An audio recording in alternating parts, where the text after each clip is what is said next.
Halo Geografi.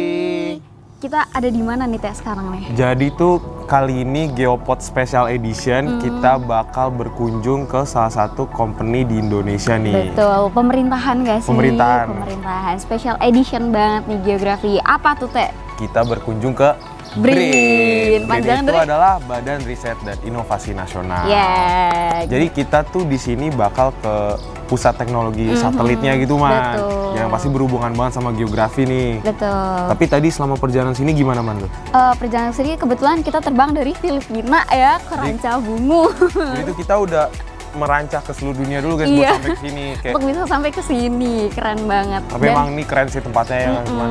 Alam-alam gitu ya, memang kayaknya harus kayak gini. Iya, gitu. emang sekeliling kita tuh kayak bener-bener gak ada bangunan lain gitu, jadi kayak wow. Wow, just wow.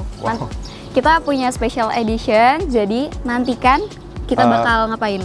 Keseruan kita lah pokoknya hari-hari kita di BRIN kali ini.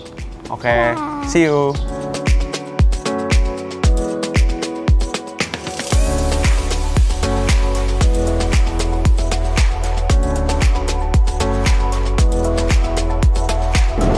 Jadi, tadi seperti yang kalian lihat, kita udah keliling-keliling nih, keliling-keliling di BRIN, Badan Riset Inovasi Nasional. Kita udah selesai company tour ya kan? Yes, benar. Jadi kalau kita recap, pertama kita tadi kemana Teh? Tadi tuh pertama tuh kita ke Mission Control Center, di mana hasil dari data-data satelit Indonesia kita nih yang kita punya dari BRIN itu diolah di situ, diterima, lalu kita mengolah dan menganalisis hasil datanya di tempat tadi Mission Control Center. Betul. Nextnya kita ke tempat perancangan satelit, Pusteksat kalau nggak salah ya namanya ya.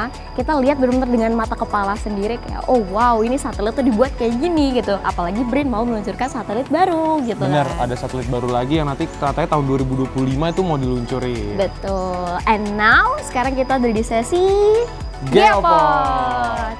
Geopod kali ini spesial banget gak sih Teh? Benar, jadi Geopod kali ini karena spesialnya itu kita memiliki dua narasumber yang benar-benar sangat ahli lah ya di bidangnya, di bidang satelit ini ya sih Man? Sangat-sangat erat nih kaitannya sama geografi gitu. Data satelit manfaatannya pasti kita pakai juga kan. Bener. Yes, jadi pokoknya materi kali ini isinya bakal insightful banget. Betul, kepo banget gak sih?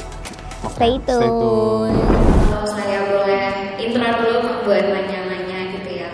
Pertama mungkin gimana nih perasaan Bapak didatangin sama Departemen Geografi UI Pak? Apakah ada rasa bangga didatangkan dari geografi yang mungkin besar kita punya banyak kaitannya ya Pak di BRIN ya? Sebelumnya saya mewakili teman-teman PRS tadi mengucapkan banyak terima kasih atas kunjungan teman-teman geografi.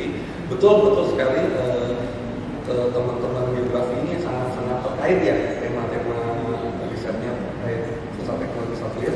Tapi seperti saya sudah jelaskan tadi juga terkait dengan pusat riset ultra jauh di Cibinong sekarang. Bedanya pusat riset ultra jauh di Cibinong itu mengurusi satelit luar negeri atau PRS, berusaha membuat data yang dihasilkan satelit nasional dapat kompetitif terhadap satelit luar negeri dalam konteks data ya. Di PRS banyak yang itu dalam konteks data satelit, bagaimana kita bisa menghasilkan data ini seperti satelit luar negeri. Kalau mungkin secara teknis seperti teman-teman kuliah ini ada namanya koreksi geometri, koreksi radiometri, irigasi, RTU, spektrometer, dan juga itu titik-titik bumi ya, itu geodesi. Nah itu mungkin secara tema sangat sesuai dan senang. Berarti kalau tadi kita bahas soal satelit lapangan 3 Pak yang sempat saya notice itu kan terkait dengan mitigasi bencana sendiri Pak. Jadi sebenarnya seberharga apa sih Pak informasi dari satelit itu yang diolah buat sampai jadi bisa untuk mitigasi bencana itu sendiri gitu dari informasi dari satelitnya. Baik, kita kalau jadi pertanyaan apakah satelit lapangan 2 A3 berkontribusi, seberapa besar kontribusi lapangan satelit lapangan 2 dan A3 terhadap mitigasi bencana nasional gitu ya? Baik, ketika kita mengembangkan suatu teknologi pasti kita sudah tahu batasan dan limitasi dari teknologi yang ada. Jadi kita berkata teknologi tapi ternyata mungkin lebih baik. Dan saya ini harus jujur dan harus mengatakan bahwa satelit 8K2 dan A3 ini secara teknologi sudah bisa digunakan sudah bisa digunakan, tapi memang data yang dihasilkannya masih belum bisa, bukan belum bisa ya, masih belum ideal jika dibandingkan dengan data-data lain. Dalam contohnya terkait mitigasi bencana, mungkin kalau mitigasi bencana mungkin tergantungnya. Kalau tergantung mitigasi bencana apa dulu nih, misalnya mitigasi bencana potensi banjir di aliran sungai, apakah potensi banjir atau enggak, atau bagaimana, ini masih bisa. Tapi ketika aplikasi-aplikasi yang membutuhkan resolusi baik spasial maupun spektral yang lebih tinggi, mungkin data 1.8 adonan 3 status eksperimen memang itu masih harus ditingkatkan. Karena itu nanti di 1.8 kita berusaha untuk meningkatkan kualitas data. Karena itu di laba-laba ini kita memang sudah bekerjasama dengan teman-teman IB, lalu BM juga, dan juga kalau ada yang kenal campur, lalu ini kenal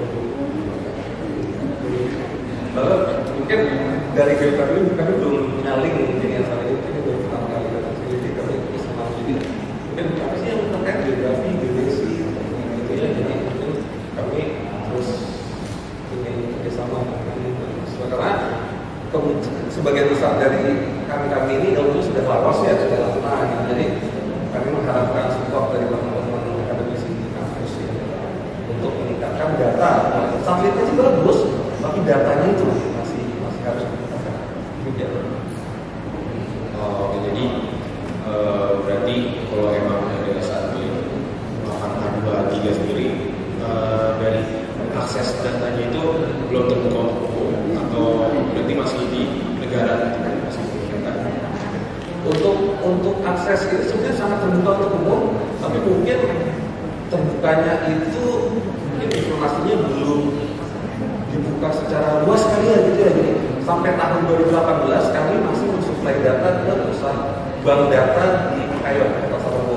Jadi seluruh datanya bisa diakses dari situ. Nah itu ada tuh dulu, tapi sekarang ini udah beda lagi ya.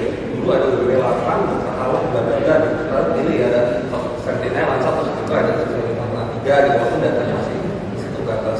Tapi setelah tahun 2020 gitu, sejak sedikit saya sudah menjelaskan 163 tidak memiliki cluster, sehingga satelit itu melewati Indonesia makin pagi. Sekarang tuh sudah melewati sekitar jam 7. Itu datanya sudah sudah tidak layak lah dipakai untuk kegiatan remote sensing. Jadi per tahun 2020 datanya itu tidak kami diseminasikan lagi ke luar, tapi hanya disimpan. Tapi untuk aksesnya itu jika ada buy request selalu dilakukan. Jadi tanpa dibayar, jelasnya langsung tadi gratis atau eksperimen gitu kan.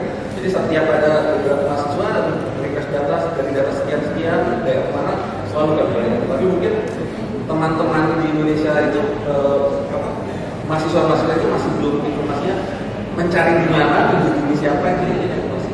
Tapi pada dasarnya kalau dulu ada yang namanya PPID itu yang menjembatani teman-teman teknis dengan user gitu. Jadi kalau ada request itu PPID terus dibintang ke kita siapkan datanya di PPID terus di user. Kalau sekarang saya masih tahu. Masih ya Pak ya? Masih ya, mungkin ada isi dulu ya, isi dulu. Nah jadi semacam itu. Jadi secara akses dibuka seluas-luasnya.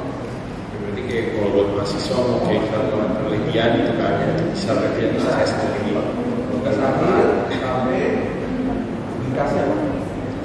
Kalau saya sekarang mau nanya soal tadi kalau 8A2 itu kan itu dia satelit yang temporari ya, karena itu radio amatir. Nah tadi yang bedanya sama yang dibikin sama tadi yang mahasiswa dari Surya itu SS1 kan? Surya. Nah itu dia nanoteknologi, nano satelit juga. Itu dia sama-sama radio, sama-sama radio amatir juga atau sama kayak 8A2 atau polarinya berbeda gitu. Mas Satria bisa menjelaskan. Terus terang untuk satelit SS saya kurang tahu sensor payloadnya apa ya? APRS. Ya, jadi SS Surya itu membawa satu SMS di 1.8A2. Itu namanya APRS. APRS jadi semacam SMS dari dulu kalau teman-teman pernah itu pager, jadi kita operator kasih itu kenal kan. Kita kirim teks ke satelitnya langsung turunnya lagi ke bawah, diterima sama user tujuannya gitu. Jadi yang di SS ini hanya satu payload yang sampai ya kecil kalau itu. Jadi besar kecilnya satelit itu ditentukan oleh misi yang digunakan. Bisa nggak bikin satelit sekecil Surya SK1? Bisa. Tapi kalau mau satelit itu remote sensing tidak bisa. Kameranya aja sudah besar. Tapi kalau pakai SPR yang kecil itu bisa. Bedanya sama yang 8A2, berarti 8A2 emang lebih ini aja ya, misi lebih gede kan misinya. Iya, misinya itu lebih banyak. Kalau melihat dari misi APRS-nya sendiri sama SK1 dengan 8A2, tapi 8A2 selain APRS ada juga VR, ada juga IS, dan yang membuat satelitnya itu harus besar karena ada remote sensing lensanya. Bisa juga satelit remote sensing itu bisa, tapi resolusinya paling berapa kali ya berapa kali itu 100 meter kecil. Dan kalau high resolution itu kameranya juga besar. Oke, baik. Sangat-sangat informatif ya memang. Tidak salah kita datang ke sini teman-teman. Mungkin pertanyaan tadi kita mengakhiri sesi tanya jawab satu kita. Boleh tepuk tangannya teman-teman.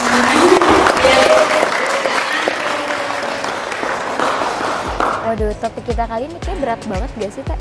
Iya nih man, tapi relate banget gak sih sama apa yang kita pelajari di geografi ini? Bener, Kita belajar data satelit, kita belajar pakai satelit, pemanfaatannya, kayak relate banget sama penginderaan jauh. Betul, jadi geopods kita nggak cuma kasih hiburan, tapi kasih informasi. Iya, yang pasti edukatif banget juga. Betul, edukatif. Tapi sayangnya, sadly fact, sesi spesial geopods ini harus berhenti di sini juga. Sedih banget. Tapi kita punya konten lain yang menunggu.